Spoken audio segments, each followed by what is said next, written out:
Welcome to மலை recipe. இப்போ நான் செய்ய போகிறது வந்து கருணக்கிழங்கு வறுவல். இது யாருமே வந்து இது மாதிரி செஞ்சுருக்க மாட்டாங்க. இதை நான் ஃபர்ஸ்ட் டைம் நான் உங்களுக்கு செஞ்சு காட்டுறேன். இது ஏற்கனவே இந்த கருணக்கிழங்குள்ள வந்து நிறைய மணல் எல்லாம் நிறைய இருக்கும். அதெல்லாம் நல்லா கழுவிட்டு நல்லா சுத்தப்படுத்திட்டு கொஞ்சம் மஞ்சத்தூளும் இந்த அளவு புளியை போட்டு ஊற வச்சுருக்கேன். இப்போ இந்த கருணக்கிழங்கு உள்ள நிறைய சின்னதாக ஒரு புளி துண்டும் இவ்வளோ மஞ்சத்தூள் ஊறினத்தால் இதை ஒரு வாட்டி ரெண்டு முன்னாடி கழுவிட்டேன். இது நீங்கள் இன்னும் ஒரு முறை கழுவி எடுத்துட்டா போகிறோம். இப்போ இந்த கருணக்கிழங்கு மஞ்சள் புளி எழுதில் அதனால் சுத்தமாக கழுவி எடுத்துட்டேன். இப்போ இது இந்த மாதிரி இருக்குது. இப்போ நம்ம வந்து இது மாதிரி ஒரு வெங்காயமும் தக்காளியும் குருவை அரிஞ்சு வச்சுக்கணும்.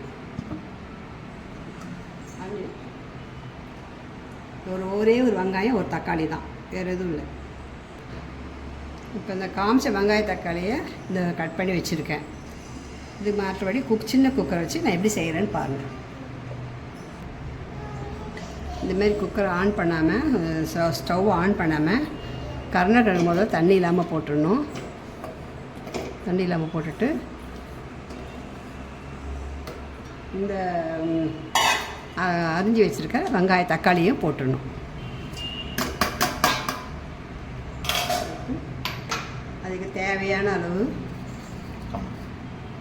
அதுக்கு தேவையான அளவு உப்பு இவ்வளோ போடணும்.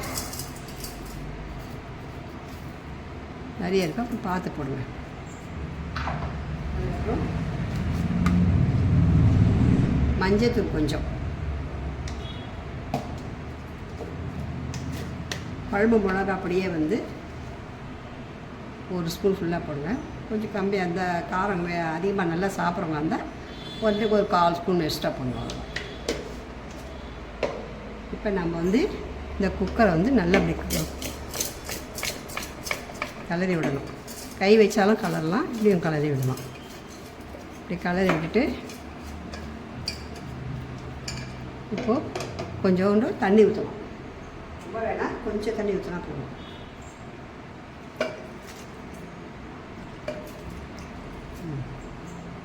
தண்ணி ஊற்றிட்டு குளிக்க விடுங்க.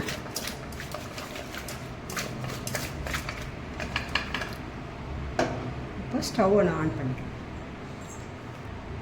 இப்போ நான் ஸ்டவ்வை ஆன் பண்ணுறேன்.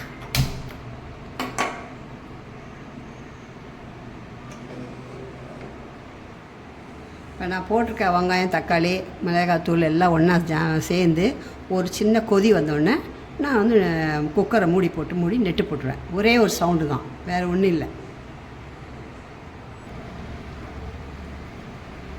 இப்போ பாருங்கள், அது நாலா பக்கமும் தண்ணி கொதி வரா மாதிரி இருக்குது. அந்த டைமில் நம்ம இந்த குக்கர் மேல் முடியை போட்டு நல்லா அழுத்தி போட்டு நெட்டு போட்டிங்கன்னா நெட்டு போட்டு 5 நிமிஷம்தான். நெட்டு போட்டு 5 நிமிஷம்தான். குக்கர் சவுண்டு வந்துடுச்சு. இன்னும் அதை கொஞ்ச நேரத்துக்கு நம்ம ஆஃப் பண்ணிடலாம். கொஞ்சம் நேரம் பார்த்து ஆஃப் பண்ணிடலாம், ஏன்னா சரியாக. இப்போ நம்ம வந்து குக்கர் ஆஃப் பண்ணியாச்சுல்ல. இப்போ நெட்டு எடுக்கலாம். காற்று போன பிறகு எப்படி இருக்குன்னு பார்க்கலாம். கருணக்கிழங்கு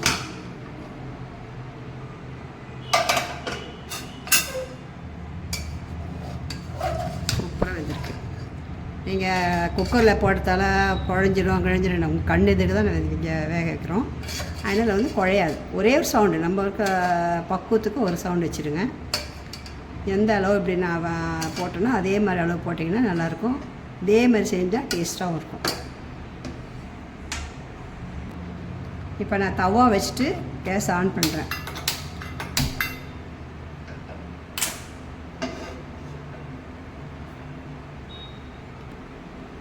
தவா சூடாயிடுச்சு. இப்போ நம்ம வந்து எண்ணெயை ஊற்றிக்க வேண்டியதான்.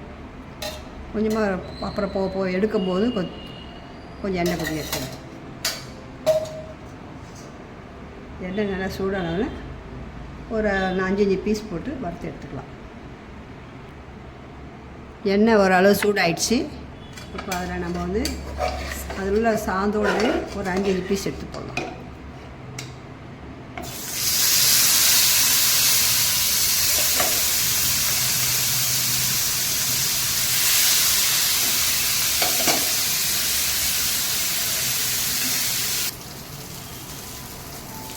இப்போ நான் வந்து இந்த கருணக்கிழங்கு வந்து மெல்லிசாக அரையக்கூடாது. இப்போ கொஞ்சம் இவ்வளோ திக்காக அரைஞ்சால் தான் குக்கரில் போட்டதுக்கு ஒரு விசிலுக்கு கரெக்டாக இருக்கும்.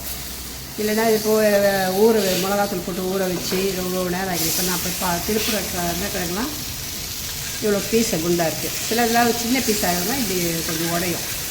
மீதிலாம் கொஞ்சம் நல்லாயிருக்கு. இது வந்து ஒரு மீன் மாதிரி. வெஜிடேரியன் சாப்பிட்றவங்களுக்கு இது ஒரு மீன். எப்படி செய்கிறத மட்டும் பார்த்துட்டு அதேமாதிரி செய்யுங்க. இப்போ இந்த கரண்டியை மேலே வச்சு இது மாதிரி அமுத்தி கொடுத்துட்டு நீங்கள் வந்து திருப்பினீங்கன்னா கலரே நல்லா சேஞ்சாக இருக்கும். நல்லா பார்க்குறதுக்கு நல்லாயிருக்கும். சாப்பிட்டு பார்த்தாலும் நல்லாயிருக்கும். இது மாதிரி யாருமே நீங்கள் செஞ்சுக்க மாட்டீங்க. இது ஃபஸ்ட் டைமாக இருக்கும். பாருங்கள். ஆனால் வெங்காயம் தக்காளிலாம் பாருங்கள் எங்கே இருக்குதுன்னே தெரியல. அதில் ஒரு சவுண்ட்லேயே வந்து அது குழஞ்சிடுச்சு. இப்போது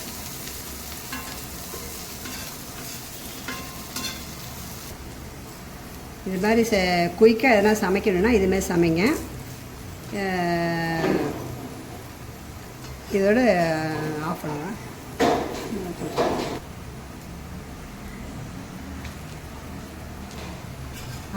இதோட முடிஞ்சிடுச்சு. நல்லா வெந்துடுச்சு. நல்லாவும் வறுபட்டுடுச்சு.